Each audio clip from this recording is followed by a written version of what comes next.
Ctrl Z. The Do-Over Stone. Written by Pdmac. Narrated by Pdmac and Elizabeth Spye. Chapter 1.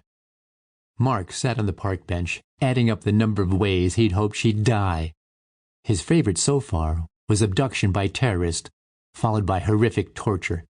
She would be blindfolded and bloody, kneeling on the concrete floor as the terrorists postured before the camera, threatening to cut her head off.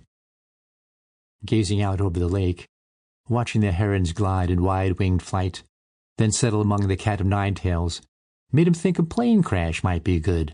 A long plummeting descent from 30,000 feet, her hands clutching the armrests and the oxygen mask dangling just beyond her reach. On the water in the distance, two women in kayaks skirted the shore as they headed to the northern part of the lake, where the river snaked its way from the mountains more than 100 miles away.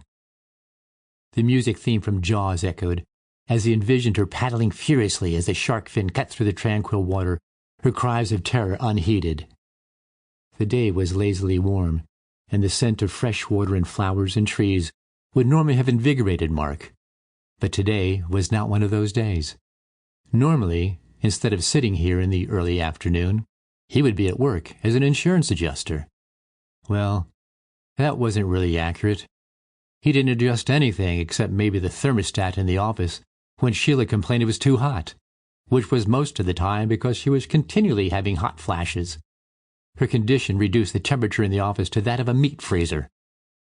While most of his peers were content to silently endure the frigid temps by wearing enough clothes to climb Mount Everest, all the while directing hushed obscenities at the boss, who was both impervious and uncaring to their plight, Mark made the fatal error of giving voice concerning his shivering and numb fingers and hands. "How am I supposed to enter data if I can't move my fingers to type?" Of course it was an exaggeration, because he could move his fingers, awkwardly, but they did move.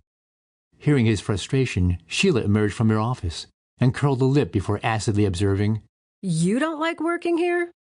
"That's not what I said." Sheila, a plump martinet in pinstripe pantsuit, stiffened to full height, which wasn't much taller than the filing cabinets in her office. "Then what did you say?" "What I said, it's so cold in here that my hands won't cooperate. How can we work when it's freezing in here?"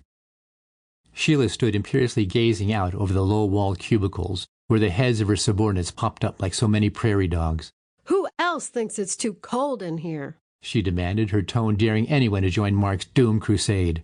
As the prairie dog heads popped back down behind the safety of their cubicle walls in unison, Mark realized he had just been offered up as a sacrifice to appease the goddess Sheila. Sample complete. Ready to continue?